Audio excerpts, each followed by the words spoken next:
do something meaningful. Everything that depends on our motivation. This is, I think, very, very, very true. Even you are doing such a wonderful mandala and pujas and other things, but if our mind is going through something very negative, then it's a very big problem, because we become the cause of the dead person's,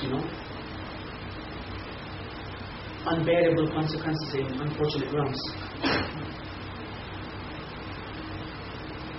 That's when somebody dies in our family member, the best thing I always ask is, okay, if possible, do whatever dharma practices that you can do in His name, but do it with devotion and compassion, pure compassion motivation. Like in those, Himalayan region nowadays, many of them, because before there was a tradition of doing 49 days of, dharmic activities, many, many things, but now it's becoming a fashion, a show off. When Mr. A's father died, they spent around, 200,000 rupee in Indian currency. So I think we must make it at least 250,000 rupee. Something like that. And somebody, died in that community. They serve the guests with 50 types of, variety food. We must make it at least 60 or 70. And worst case is, wow, they had, chicken kill, goat kill, buffalo kill, and they served quite a lot of people in the name of that dead person. We should kill more. This is the danger. Very, very dangerous. That's why I always encourage, if possible, do something that can be done with a devotion and motivation. If not, maintain your positive state of mind until 49 days. Be compassionate, be devoted, more engaged in your practice relating to your nature of mind. If possible, read the Bardo teaching, every day. Not possible, every 3 days. If not, every 7 days. If not, at least make it, 3 or 4 or 10 or 15 times within 49 days. We always do this in the Himalayan region. Somebody dies, so the person reads, somebody comes and reads the Bardo tutorial. I don't know what is the motivation of the reader, that is the person who reads, So the motivation is taken to lower realm. What he is reading is actually liberating. It's very difficult for the dead person to distinguish, Wish to appreciate and wish to, not. Very difficult. If we are a practitioner, then I think easy. So what do we do? Let's say we are dead, and in our name, a puja is being performed by maybe group of masters. And the masters' motivations are really, really sad, And we can experience that from Bardo. So what can we do now? We cannot case a file against masters now. Okay, so when we are in that condition, what we should do is, yes, masters are not all enlightened. Of course, they have these bad motivations. No matter whatever dress they are wearing, no matter whatever, not only shaving but peeling the skin, no problem. Because they are also sentient beings, and they must also have negative sins. Possible. I must understand. This is what happens with everybody. So we should take, in this way. And what he is actually reading is not something that he is, harming me, but this is actually teachings of Buddha. And the teachings of Buddha cannot be something, annoying us or harming us, taking to a lower realm. So it's okay. I just take refuge in the teachings of Buddha, what they are reciting. I just take refuge in Buddha, Dharma and Sangha. And, in this way we should understand. We should just distinguish, We should understand the motivation of the masses that they are going through. And we should also take the advantage of the recitation. If possible, try to make our motivation pure, by thinking, this is maybe my own, delusion or illusion or confusion that I'm seeing these masses being impure. How can Buddha's, student can be such impure? This is my own wrong perception. I take refuge in Sangha, Then that perception, this way of thinking, taking the situation, help ourselves. So this is what we should do when we go through the Bardo number 4, when this situation is going. Another thing, like many people are gathered for our funeral or something, 7 days or 21 days or 14 days ceremony. And many of our friends are going through all kinds of negative thoughts. And some are even thinking, how to control now our property, our house, and everything that we left. And we may also see some people already using, everything that we had. And that will make us sad. That will make us more jealous or attached or angry. Very dangerous. The moment we see these conditions, what we should do is, impermanent. You left something that's good for others, At least something you left. You came empty-handed, but you left something. That's wonderful. We can appreciate in this way. Those things being used by others, actually we didn't bring the moment we were born. We didn't bring those, together. Born with nothing, but left, with something. It's a wonderful contribution. And maybe those people, are using out of greedy or attachment or desire or whatever ignorance. This is the human beings. This is the ignorant people. This is the, ignorant sentient beings. They don't know. And this is very bad karma for them. But I pray, may what I left be not anybody's cause of suffering or trouble. May it benefit them. Even they use it out of, something negative. May it never be resulted into, something suffering or troublesome for them. And we can also take all those things that we have, through our mind, through imagination, visualization, and multiply it more, and offer it to all the enlightened Buddhas. Through our mind, we can also do that. Which will help not only to accumulate merit, but it will help us to, protect ourselves from anger, attachment, etc. Which is, because there is a danger of thinking is reaching. That's why there is a danger that if we get envy or attachment or jealous something, very dangerous to be fallen in this lower realm. So this is what we should do during the 4th Bardo. Okay? And we can also, when somebody dies, the ceremony, the person, the deceased, the departed, in light cigarette, I should also make some offering of cigarette. And we may also offer slaughter animal, kill animal. This is, I think, the tradition almost everywhere. I see still exists, Last year it was in one of my friend's house. I was asked, to pray for his father who died 20 years ago.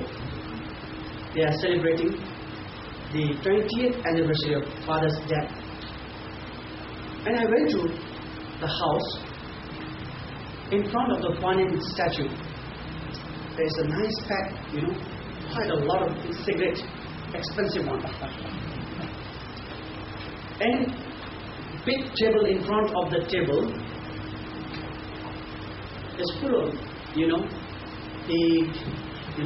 the pork, and chicken, duck, and many others. Very fresh, Everything is set on table. And I told them, why you put the cigarette there? And they said, because our father likes a cigarette a lot. He used to smoke. I didn't say anything.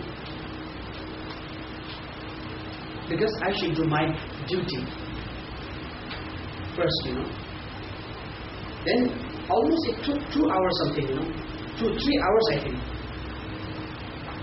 They say every year the family member, they all relatives gather.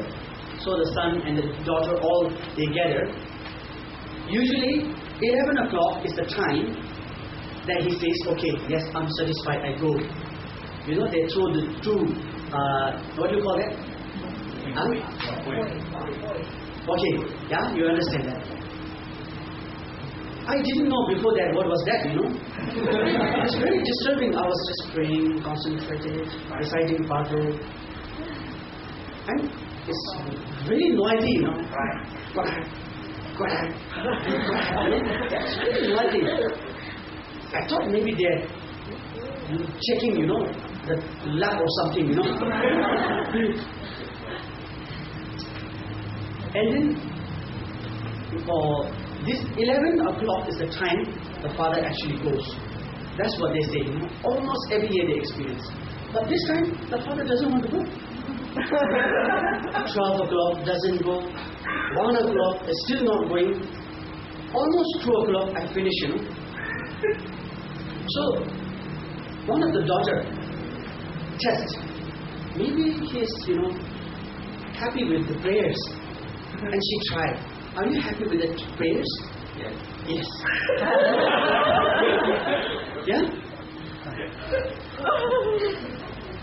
Then 2 o'clock, exactly when I finished, then they tried. Are you now ready to go? Yes. Later I was told, they were all sort of surprised and told me, this is the first time happening in 20 years.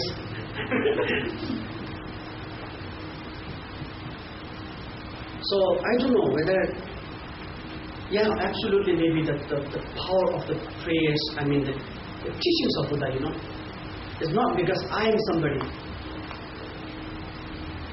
So maybe it was very good help for him, but I don't know whether it was him or not. Because 20 years, he may be born in America or somewhere, studying in a school or university, graduated, or having another family group, or somewhere maybe suffering. I don't know. But yes, of course, if you celebrate, definitely somebody will come. Like you say, Mahakala. Offer Mahakala offerings, and almost every day or within 2 days, the offerings go. And yesterday he didn't put the Mahakala offering, so instead of offering, the rat took his mala.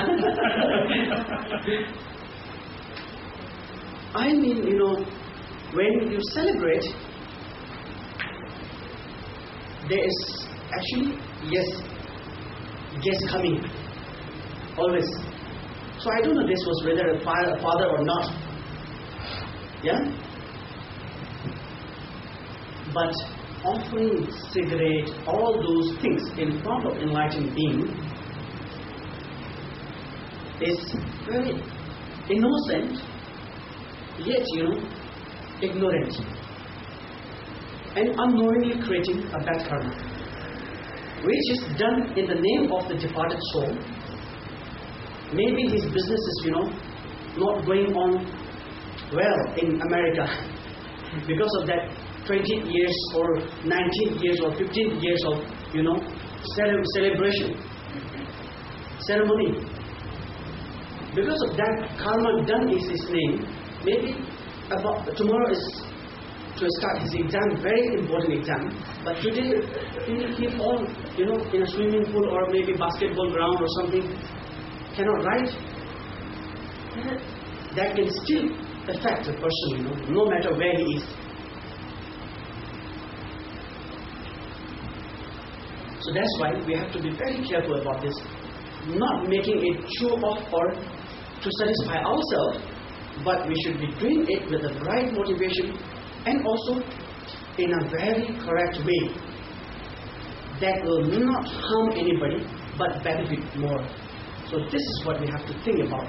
And I don't know whether you have here or not. If yes, must. Don't attach saying that this is my tradition. If we have, dust in our eye, we don't say, this is my eye dust, I don't want to take it out.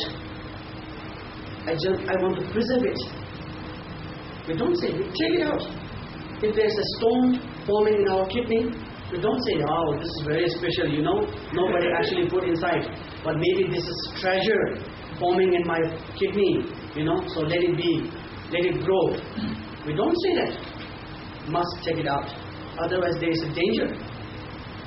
If tradition, system, culture, whatever, if that is not really reasonable, must change it.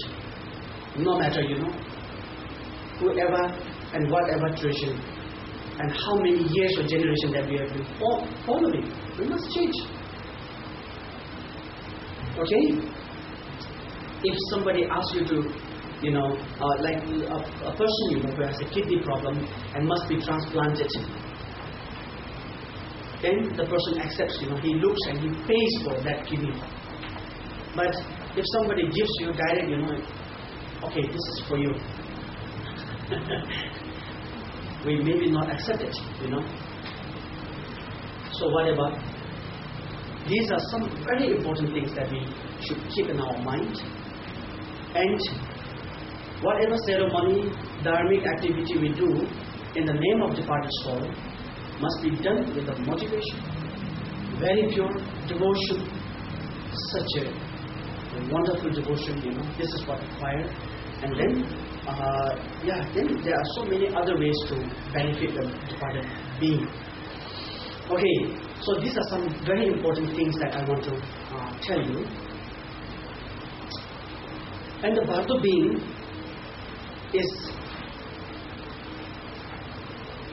he cannot enjoy the food that he sees. Like, there is a nice restaurant by the road, transparent glass, you can see the chickens and everything, such a nice mouth-watering. So the dogs and everyone, walking outside looks at, wow. See? Something like that. The Bardo being, it sees something but cannot enjoy, consume it. The only thing that he can enjoy is smell. He can eat smell. At that moment, the sense of smell is very greater than ever. I remember my Guru, he spent many years in the mountain, practicing in different caves and holy places. One of the Mira River cave in the north Nepal, known as Gurta cave. The Gurta cave, my master, he was traveling through all those mountains like a beggar, The clothes and everything that he had was very poor. But actually he's very rich. Then he went to the village, the Nishan village, to look for tsampa. Tsampa is the barley roasted, flour that we eat in the mountain a lot. That's a very healthy food. So he went into the village community, begged for that. And the village people were quite devoted. They all gave him, quite a lot. And he said, for this time, I think not a problem getting the food, So it looks like it's enough for 1 month. I shall go now, don't waste time. go to the mountain and do the practice in the cave. And my master said, I was like actually not, I was confident that, I can survive without food during practice, but I was actually waiting, somebody will come and offer me. But this is very humble, such a master, humble master, he's just said it, I understand him very well. Then he ate the tsampa, every day. He did the meditation in the cave. 1 week, 2 weeks, 3 weeks, 4 weeks, almost 1 month passed by, nobody came. The tsampa is already quite, gone. Then he said, I finished tsampa, so I just forget about my practice. It's not good. Now I should control, make it less, So he made it less, eat less, very little. And he said, only 3 spoons of that powder for a day. Continued for 21 days, another. So one end, almost 2 months is gone. His tsampa is also completely finished. And when he checked himself, the practice is such a wonderfully going, even though physically quite weak. Inner mind is very clear and such alert and very, very good practice that he felt, this is the chance, I must not move. So he just continued without a drop of water and 1 bite of food, for 1 week, 12 days, 14 days. And he said, when he was in those 14 days, with nothing, whatever he sees with his eyes is like, blurred, not clear. Whatever he hears is also not clear. All the senses are not so clear. But deep down, the mind is very alert. And from hundreds of miles distance, there's no village around, close by. Out of nothing, he can smell, a nice aroma coming from, the kitchens miles away in the community, village. He can sense that, he said. 16 days, 17 days, on the day 18th, something is, seen in front of him moving, But he cannot actually see that, what is that? Looks like human, but the flat, no eyes, no mouth, no nose, nothing. It's like plate. But he cannot move now. So that was saying something, but he couldn't distinguish, understand. And later that he burned, the something that came in front of him. Very nice smell. That was a tsampa burn. Nothing, for 18 days, enjoying that smell. For the first time, he said, such a delicious, such a wonderful thing he has never ever tasted in his life, entire life. The most enjoyable aroma that he had enjoyed in. And that later he also gave something in his mouth, to soup or something. Then maybe, I don't know what happened, too long, not having food. So suddenly you feel, it's like fainting. So he fainted. Rinpoche fainted for a while. After some time when he regained conscious, then he can see a human being with all the nose, mouth, everything. Because he was too weak. There was a man, a businessman, going to the village. But he heard, since very young, there is a very famous cave of Milarepa. He had that, thinking to go one day, and visit. He met, luckily, him, the master, when he came. On the way, he came. So he left everything he had, He couldn't say anything, my master. And the next day, starting from the next day, people, queuing up now. With so many things. He says, don't bring, please. I don't have place to put. And it's a waste. Please don't. No listen. Nobody listens. More things. And what the man told, to the community, actually, people say no Milarepa exists today, but actually I met, Milarepa in your cave. If I was not there on time, your Milarepa did. So you people must go and feed him. Continued so many people. So he practiced for some time, eating the foods, and many of the foods he did, fire pujas or something, and some other things that he just stored in the cave. And so many people coming is distracting for him, disturbing his practice. He took some provisions, quietly in one night ran to another mountain. My master said, that moment, the very moment he burned the tsamba, the most delicious thing that he ever experienced.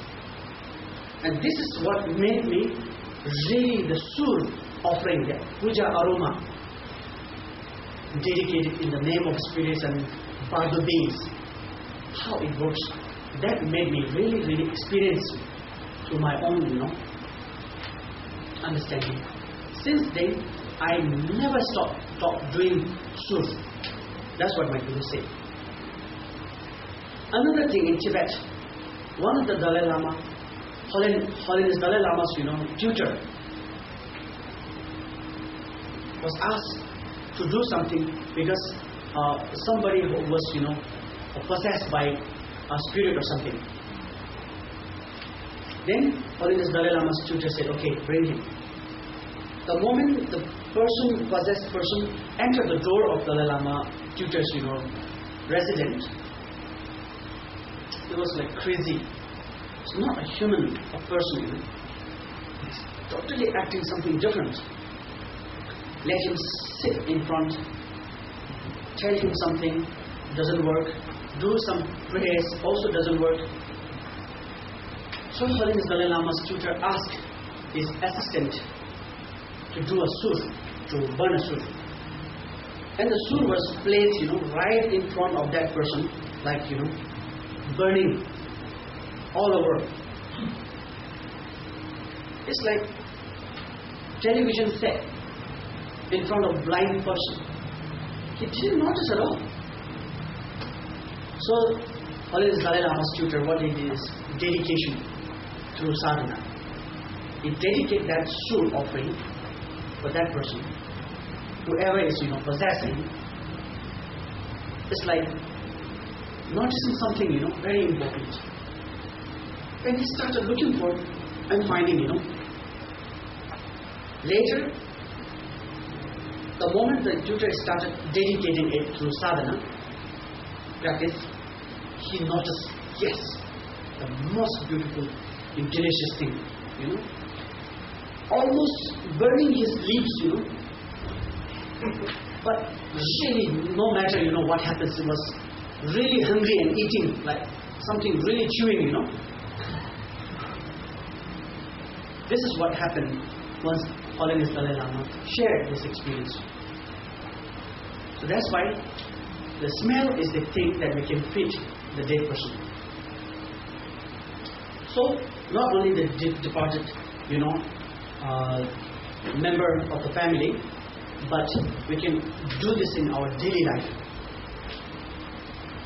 This is, I think, one of the best things that we can do in a very easy way. And if you want to know more about it, how to make the substances, how to burn, and when to do, Ruby knows what, about the sur. Please get the information from him, and you can just visualize generosity with pure motivation, devotion and generosity, pure motivation, compassion to all sentient beings. You just recite Om Mani Padme Hum, Om Mani Padme Hum, burn the sur. The accumulation of merit, when we feed like 3 hungry people, we feel like we fed the whole world. We fed the whole world. We really feel satisfied. imagine those hungry ghosts, hundreds of billions in number, fed, just simply burning a soot with that devotion and motivation. What is that accumulation of merit, Very wonderful thing. We can also do that in our daily life.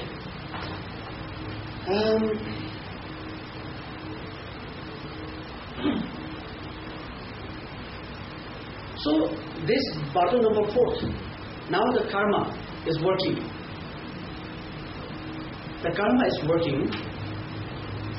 That's why the environment is getting more deceiving. It's very deceiving, tricky. If we live in Bardo for 14 days, 7 days we feel like we have the body like we were when we were alive. The rest, another week, we feel like having half a body is changed to something else. If we are going to be born as a dog, the half a body we feel like having a tail, or maybe a dog mouth, or maybe growing something, horn or something. Going to be a fish, half a body we feel like having fish, turning into fish. So entire period that we live, depending on individuals, in Bardo, half a time is more like before he was dead, and then half a time is like more that he is going to be. Very sad, It's very sort of sadistic. And we can see, if we are going to be born in a hell, you see mostly the hell beings around. Those who are going to be born in a hell. Going to be heaven, we see the heavenly beings, as a companion. Mainly. So today we have 1 billion Bardo friends. Tomorrow, no more. Another new billion, friends. So it's like changing. And the karma is working. Because of that, we feel always like, chased by hundreds of thousands of evil and shaitan, with all kinds of weapons, saying, kill him, catch him, chase him, don't let him go. It's like really roaring, the thundering, smashing ourselves into hundreds of pieces, thousands of pieces. We feel like chased by something, this kind of, environment. And we also feel like now the karma is working, so the